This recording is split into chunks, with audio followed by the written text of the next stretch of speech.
everyone, and welcome back to Little Books Great Stories. Today we're gonna read Iggy Peck, Architect.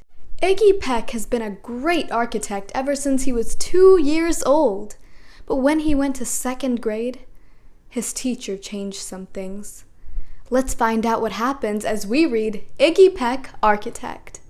Please make sure to subscribe to Little Books Great Stories if you haven't already. Hit the bell icon so you're notified for every new video we upload here, and like the video.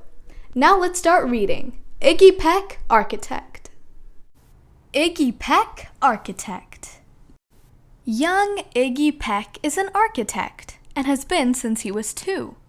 When he built a great tower in only an hour with nothing but diapers and glue. "Good gracious, Ignatius!" his mother exclaimed. "That's the coolest thing I've ever seen!"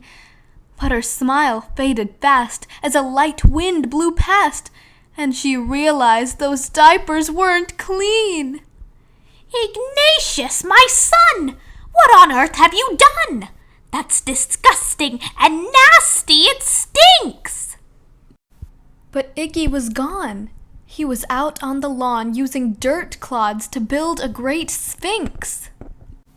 When Iggy was 3, his parents could see his unusual passion would stay. He built churches and chapels from peaches and apples, and temples from modeling clay.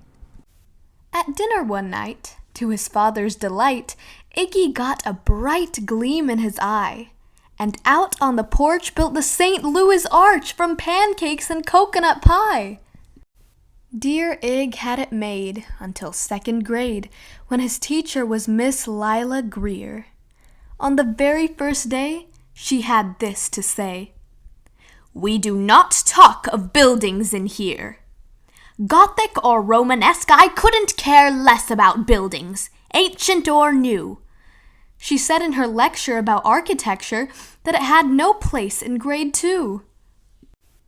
That might seem severe, but she was sincere, for when she was no more than 7, she'd had a great fright at a dizzying height in a building so tall it scraped heaven. On an architect's tour of the 95th floor, young Lila got lost from the group. She was found 2 days later in a stuck elevator, eating cheese with a French circus troupe. After that day, it's quite safe to say she thought all building lovers were nuts. As a teacher, she taught that above all, one ought to avoid them. No ifs, ands, or buts. As you might guess, it would cause Iggy stress to hear such terrible talk. But he didn't hear. He sat in the rear while building a castle of chalk. "You, Iggy Peck! Your desk is a wreck! Tear down that castle right now! You will not build in here. Is that perfectly clear? Do you need to see Principal Howe?" "No, ma'am," Iggy said. He lowered his head, and his heart sank down to the floor. With no chance to build, his interest was killed. Now second grade was a bore. After 12 long days that passed in a haze of reading, writing, and arithmetic, Miss Greer took the class to Blue River Pass for a hike and an old-fashioned picnic. They crossed an old trestle to a small island nestled in the heart of a burbling stream.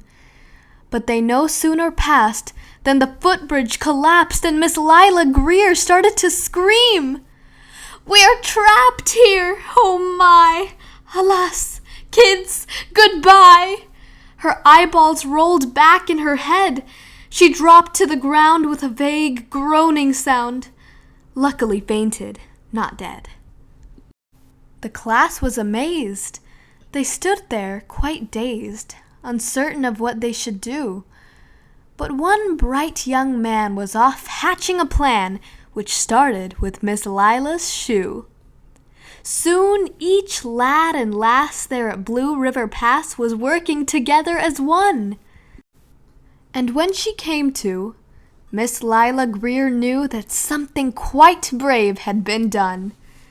She looked in the air and saw hanging there a structure with cables and braces, and on the far side, beaming with pride, were 17 smiling young faces.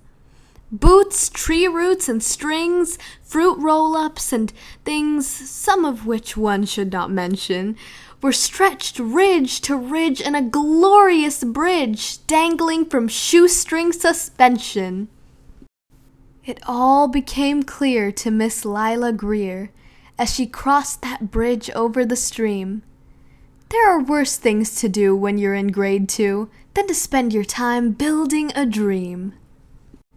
Now every week at Blue River Creek Elementary in 2nd grade, all the school kids can hear, along with Miss Greer, how the world's greatest buildings were made. The weekly guest speaker, in t-shirt and sneakers, talks of buildings from Rome to Quebec. Of course, he's the guy who builds towers from pie. That brilliant young man, Iggy PECK. Please make sure to subscribe to Little Books Great Stories if you haven't already, and come back again next week for more great stories here at Little Books Great Stories. Bye!